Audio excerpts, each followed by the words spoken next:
changing the codes for assembly buildings. If it's there, it's gotta work. We don't even know if the system works, hasn't been tested since it was put in. So under the state guidelines, I have to have certification done on the alarm system in the building, and because this room holds more than 50 and the other room holds more than 50, it has to be done here. Are you failing us, Danny? Pardon me? Are you failing us? We're in the process of finding out. All right, just write slow. And we've had 4 people. Oh, no. 4. We've had 4. We've had the original company, that Simplex. We've had 2 residents from the town who have alarm businesses, and 1 out of Schenectady. So we're just gonna put together everything.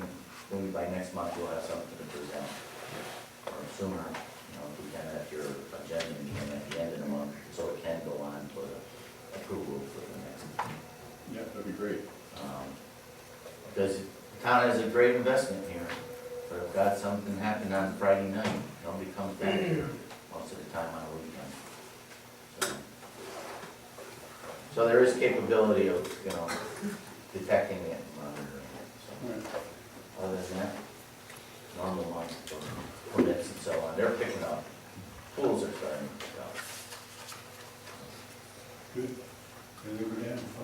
Just a quick question, Dan, are you looking to take and tie this into a central location, or are you looking to redo the whole alarm system? No.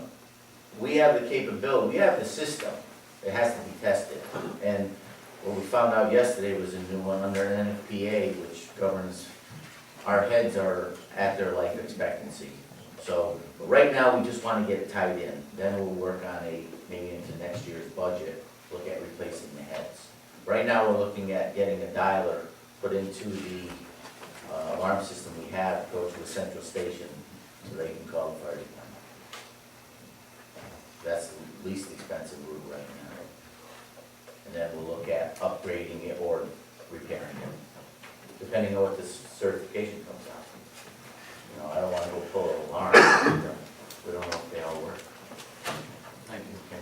Do we know if the town's insurance policy requires this? Has anybody taken a look at that?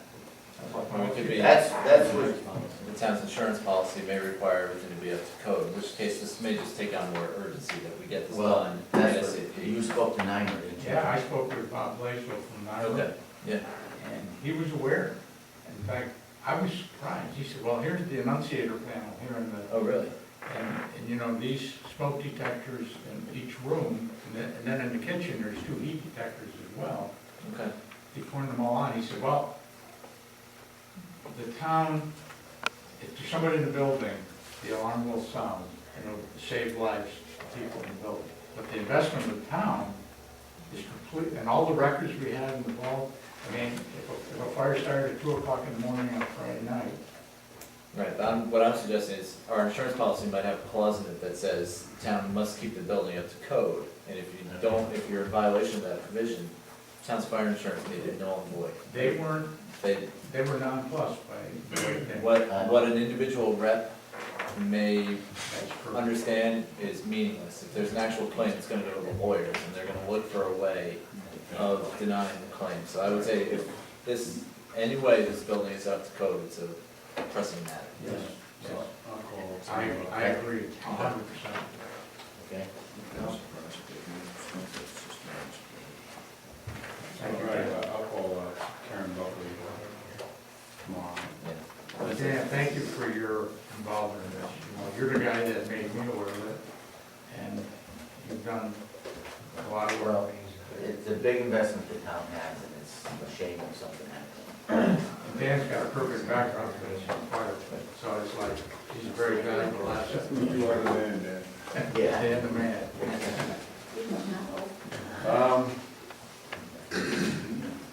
Darla.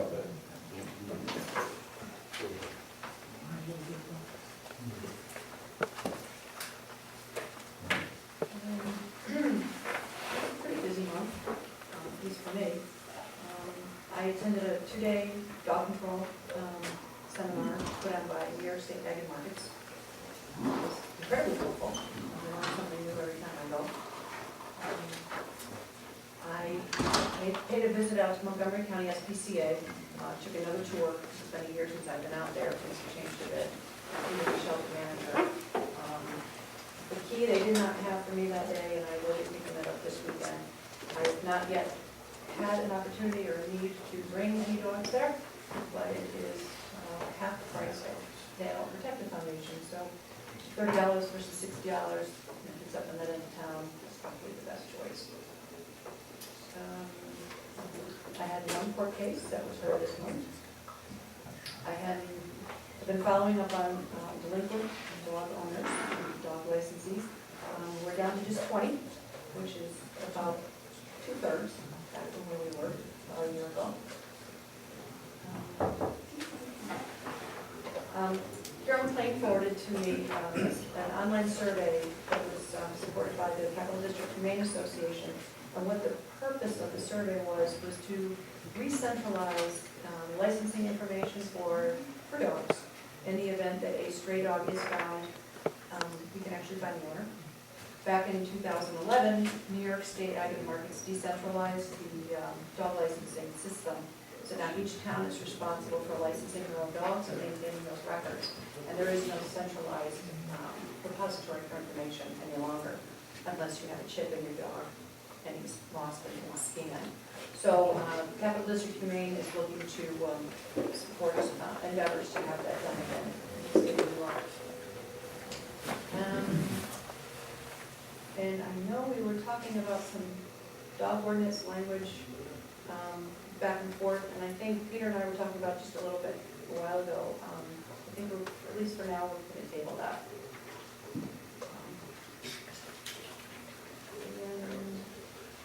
I think that's it.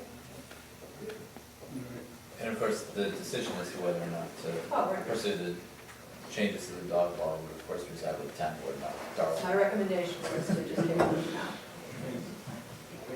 You made the motion. Yeah.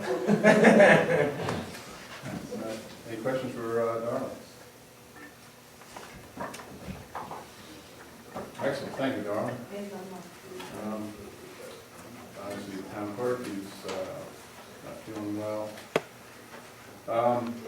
If we can be brief, I was gonna ask the town council, and I added this to the business from now on, hopefully, so we can ask the town council members to report on what they're working on. If we can be pretty brief, that'd be good. All right. So, I want to start moving down at the end with Bob and work away. Well, we're working on the presidential committee for Parker's Corner and Darrell Road, as far as the speed limits and the project there. I missed the last meeting due to being out of town, but we got a good report tonight, and that's encouraging. And now that the dog ordinance is put on hold, I was kind of somewhat responsible on that, so we'll have to follow up on that. So, Joe? Well, Dan talked about the fire system that we're working. That's, with the vendor's bill, the ethics policy is helpful to me personally, because as we line up, you know, the input that comes in from these different vendors, and every one of them are very qualified people. You know, they look at this system, which to me is just spaghetti, and they say, oh yeah, oh yeah. And so it's gonna be very helpful for us to be able to make a good, rational decision for the town. In addition to that, one citizen on River Drive, Mark Nagelsmith, has volunteered. He works in the finance management business. He is helping us evaluate whether we can refinance our water district loans with USDA. And what we found out, Peter helped me get the name of the attorney who drafted the original contract. And we're just looking into it. In addition to something else.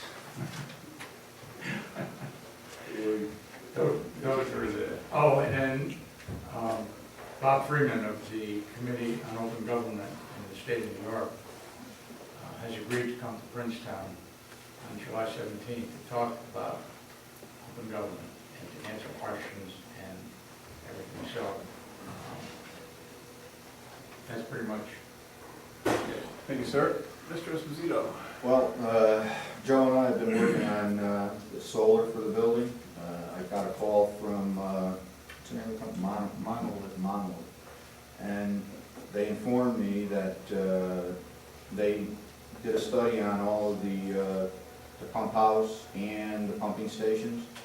And their engineers determined that they can put solar on the pump house on Delainsburg Road, this building obviously, and I'm assuming Reuter Drive and Gifford Church. And that's good news, because that'll be a substantial savings to the town. We're looking at probably 30+%. That's just with Monolith. Yes, that's just from the one company that we've met with. We're gonna be meeting with others in the coming months, and as we progress along, we'll keep the town informed on it, and residents informed on it. But it's looking good right now. And the town of Niskayuna's done it already. They use this Monolith company. Mechanicsville has used them. There was another article in the paper that Amsterdam used someone else, and I've got the name of the company, and we're gonna be in contact with them to speak with them about it. But it's gonna be a tremendous cost savings to the town, at no cost to the town for this installation. So, For this particular one. for this particular one, yes, no cost to the town and 30%+ savings is a tremendous savings. So we're working on it, and as we proceed along, we'll keep you informed on it. We're going to be very careful. Yes. As strange as it sounds, actually, Mr. Ferrioli's idea that, maybe we can get these guys to come and Yes. present, and maybe at the agenda meetings. Well, again. she was here once for a brief meeting, just to, I think it was at our agenda meeting, she was here, if I'm not mistaken.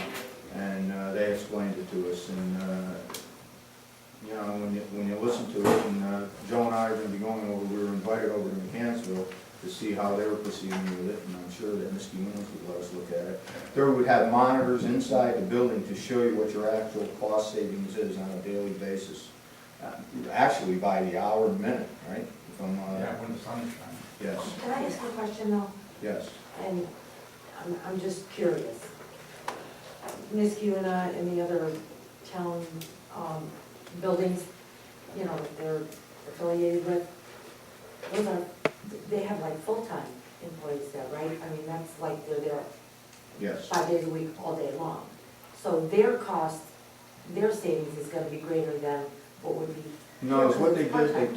they took our utility bills, Uh-huh, and they took those utility bills, and they figured it's 30% off your utility bill, not what Niskayuna's would be. It's off the utility bill for the town of building Princetown. usage. And if I'm not mistaken, each pump house has a different utility bill too, so it would be a savings off of them. And they can't put them on all the pumping stations because there's not sun in some of them, and it's not feasible to do it. according to I was the- just curious, only because, comparing a part-time town hall versus, Niskayuna, who's not bigger or more employees. Well, obviously, if they got a bigger bill, it would be 30% off of their bill. If we have a smaller bill, it's 30% off of our bill. And obviously, our bill is as a matter of fact, we're over onto a, what do you call it, time of use meter. We're just over the limit on that. Power. And if we can get below that, our electric rate would even be lower. So, and obviously, we'll be under that when this happens. I was just curious how the comparison. And like I said, it's no cost to the town for this particular system. And this is why these neighboring towns have been doing this, because there is no outlay. I don't know what the cost would be if we purchased the system, but I think it would be quite large according to, I know Joe's installed it on his home, and he said it's quite costly just for his home. So, But you get a sense, we don't, as a government, Let's try to bring it back in a little bit. So, Okay. yeah. just so you go. I just had a question, I was just curious, that's That's a all. great question. But I think we'll move on, we'll bring it, and we'll put it into an agenda meeting, put it on the website that, you know, we're bringing in people for an agenda meeting, and you guys can come in and ask away. All right, sorry, look at it. That's okay. Move right along. All right, Mr. Edwards, I am not currently working on any projects. would you like one? Not really. Justice, I've asked Michelle to step up. I can go first, or just come on in the Go council. ahead. I can just tell you that my investigation is ongoing, that's all. Is that what you were referring to, the? Yeah. It's not closed, it's just ongoing. All right. Will that be your written report? When it's closed, it will, yes. Okay. Just to highlight for the audience, there was a security breach, I guess, of the town's network or computers. Certainly the court's computers were accessed, I guess is probably the term. So Michelle is looking into an investigation to see what happened. So hopefully we'll know soon enough. Thank you, Michelle. Supervisor report, I'll try to move a little bit fast here. So I met with Judy D'Agostino and a Wendy Voltar, from Schenectady County Special Events Coordinator. And it was actually like 2 weeks ago Friday. And while I was here, Joe actually stopped in and Mary Sue was out doing some gardening. So I asked them to join me. What they want to do is come to Princetown and call it a Princetown Family Night. So they'll show, I'd like to talk about dates tonight. They'll show a movie outside. Apparently they want to do it on this end of the building. The screen, you know, I guess will be facing the parking lot and everything. Put their blankets down or chairs on the lawn. They'll watch a couple of Disney movies. Disney Radio will be here. One movie. Disney Radio will be here. I don't know what Disney Radio does. I'm assuming they have games and stuff for the kids. I've asked Mary Sue to work with the Civic Committee to see if we can make it more of a bigger event.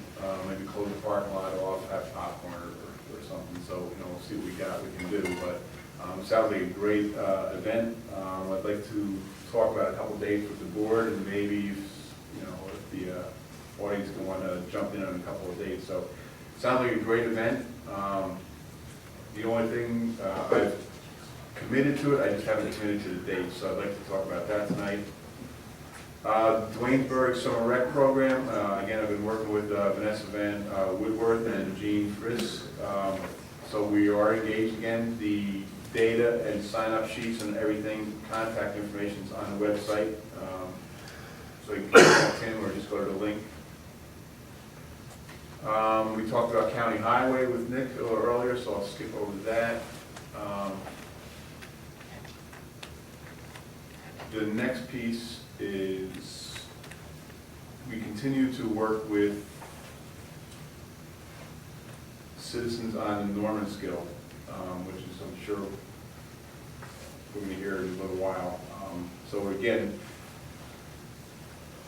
our objective, at least my objective from the is I need to protect the water. You know, I think that should be the board's concern, that we protect the water. Although we do support the owner-operator and we want to keep them in business. So what we're trying to do is negotiate an agreement without going to some extremes. So I think we'll probably hear a little bit more of that tonight, and we may need to go to executive session on it. And then finally, the state of the town. 2 weeks from tonight, I'll be, I guess the board will be holding a state of the town, just be kind of a 5-year review of past financials, 5-year comparison. We'll review what we've accomplished to date as a board. We'll review what actions we have in progress. We'll touch on items that maybe the board thinks we need to address over the next couple of years or next year or so. So we're hoping it'll be pretty informative. Again, so that'll be 2 weeks from tonight. And I think that is it for my supervisor's report. So I'm going to close that piece of business here, move on to new business. Just for the audience, and I didn't get a copy of it, but you'll see this sheet attached to your to the agenda. So we talked about this during the campaign that, and I know it's a little more efficient that when the town board is going through saying, hey, we're gonna pay claims 1 through 25, that nobody ever knew what the claims were. So this isn't the final version. We're gonna try to dress up the date on here, but just for where it is, this is a review of all the bills we paid for the month. So as we start going through, like the next claim, or the next one will be the water claims, claims 49 through 59. If you look at the water fund, you can see 49 through 59 here. So these are the claims, this is what we're spending our money on, folks. So again, it's informative. I like the idea.